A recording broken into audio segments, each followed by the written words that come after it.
Thank you, Amit and Bhavna. Wish you all a very fit and a healthy morning. आज के हमारे Friday fitness with yoga के segment में मैं बात करने वाली हूँ एक ऐसे इशू के बारे में which is common among people. जी हाँ, मैं बात कर रही हूँ कॉन्स्टिपेशन की, माने इनडाइजेशन। जब भी हमारा खाना नहीं पच पाता है तो हम उसे कहते हैं कॉन्स्टिपेशन। हमारी बॉडी हमें ब्लोटेड लगती है and through out the day हम अनकंफर्टेबल फील करते हैं। लेकिन आज के हमारे सेगमेंट में मेरे पास इस परेशानी का सॉल्यूशन है। जी हाँ, हमारे साथ हैं 10x Guinness World Record holder and a worldwide famous yoga instructor who has been an awardee from India. मैं बात कर रही हूँ यश मुरारिया की।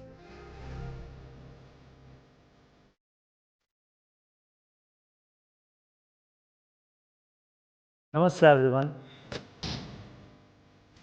I'm yoga instructor Yash Moria, 10 times Guinness Book World Record holder and awarded as the best yoga instructor of the year.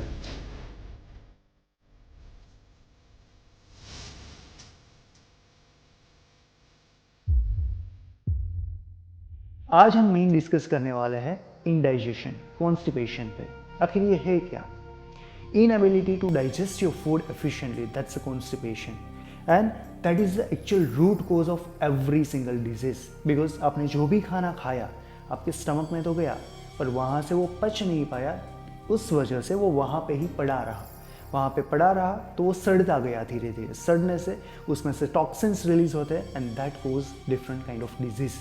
And the second reason why our gut health is so important is that gut known as our second brain, because the same amount of neural cells which you are having in your mind which has been also found in your gut, और जो आपकी विगस nerve है वो आपके gut through pass out होती है and that secrete your happy hormones as like serotonin, dopamine, and your gut is also causing the main skin problems. So let's improve your gut health with simple 5 yoga poses. हमारा पहला आसन है वज्रासन। वज्रासन करने के लिए सबसे पहले आपके घुटनों पे आपको खड़े हो जाना है and then keep your toes pointed, और आपकी जो हिल है उसे बाहर की ओर टर्न करना है and in between the heels the space which you have created you just need to gradually sit down and hold this position as long as you can.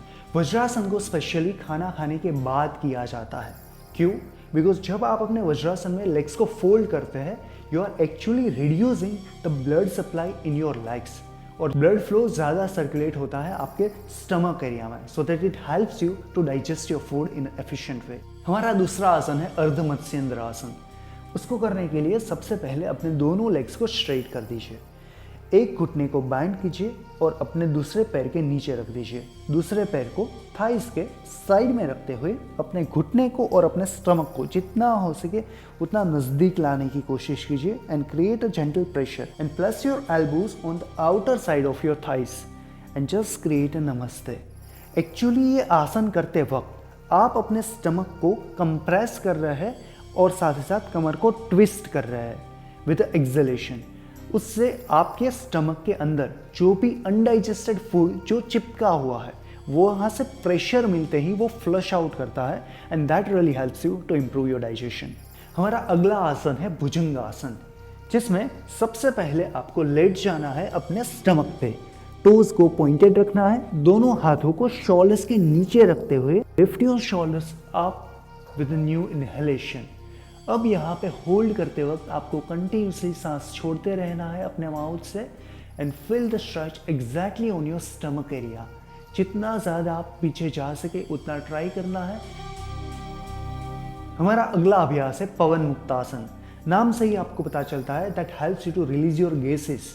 जो भी आपको प्रॉब्लम है गैस की, एसिडिटी की, bloating की, जो भी unnecessary gas आपके स्टमक में फंसा हुआ है उनको रिलीज करने के लिए पवन मुक्तासन। सबसे पहले आपको लेट जाना है अपनी कमर के बल, just bend your both legs, squeeze your belly and give a nice tight hug to your own self and it will help you to release your gases from your stomach. योगासन के अभ्यास के साथ साथ योग में कई ऐसी क्रिया भी मेंशन की गई है जो आपकी जठराग्नि को प्रज्वलित करने में और मददरूप हो सकती है, जिसमें पहला है अग्निसार क्रिया। सबसे पहले आपको लंबी गहरी सांस लेने के बाद कंप्लीटली उसे छोड़ देनी है। सांस छोड़ने के बाद सांस अब आप होल्ड करेंगे और अपनी नेवल पे एक झर क्रिएट करेंगे, इज लाइक ये झर्क आप भी सांस छोड़ने के बाद आपको लगाना है, and that actually is moving your belly, और साथ ही साथ आपकी जो जठराग्नि है उसको प्रज्वलित करती है। दूसरी क्रिया है कपालभाति। अगर आपको हाई ब्लड प्रेशर या फिर हेडेक का प्रॉब्लम है तब आपको लाइट वे में करना है, but for normals you just need to exhale with every single jerk which you are going to give on your navel. This way, continuously, आप कपालभाति की क्रिया को 3 times 30-30 स्ट्रोक्स में कर सकते हैं, which means 30 times करने के बाद थोड़ा रेस्ट। Along with this क्रिया आप अपने डेली रूटीन लाइफ में भी कई ऐसी हैबिट्स को इन्वॉल्व कर सकते हैं, जैसे कि उषापान यानी early in the morning without brushing out your teeth आपको 1.25 लीटर 1.25 लीटर पानी पीना है। तो आप उस सलाइवा को स्टमक तक पहुंचाते हैं, and that helps you to increase your digestion power, और वो sufficient amount of enzymes provide करती है आपको स्टमक के लिए to digest your food properly. Indigestion, constipation की प्रॉब्लम का सबसे बड़ा रीज़न जो कोई है तो वो है मैदा, क्योंकि मैदे में आप गेहूं के चावल में से फाइबर का जो कंटेंट है वो रिमूव कर देते हैं, and you are only eating the sticky part of that, so that mainly cause the indigestion problem. सो जितना हो सके उतना अपनी डाइट में से मैदे को अवॉइड कीजिए, शुगर को अवॉइड कीजिए, and try to include some high fibre food is like fruits, veggies, कि जिसमें ज़्यादा फाइबर अमाउंट है। अगर एक लेवल से ज़्यादा ही ये प्रॉब्लम बढ़ गई है तो आप कैस्टर ऑयल का यूज़ कर सकते हैं।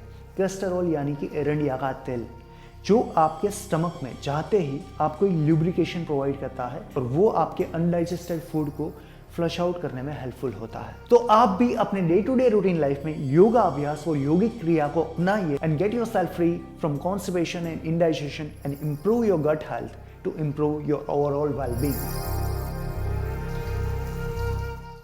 तो जैसा कि हमारे योगा इंस्ट्रक्टर यश ने बताया, अगर आप ये योगा आसन्स करते हैं, जो ये योगा टिप्स हैं, इनको अगर आप अपनी डेली लाइफ में अडैप्ट करते हैं तो आप भी कॉन्स्टिपेशन के इश्यू से छुटकारा पा सकते हैं और अपने डाइजेस्टिव सिस्टम को और हेल्दी बना सकते हैं। सो मैं आपसे मिलूंगी अगले हफ्ते एक नए फिटनेस रूटीन के साथ। तब तक एज आई से फिट है तभी हिट है।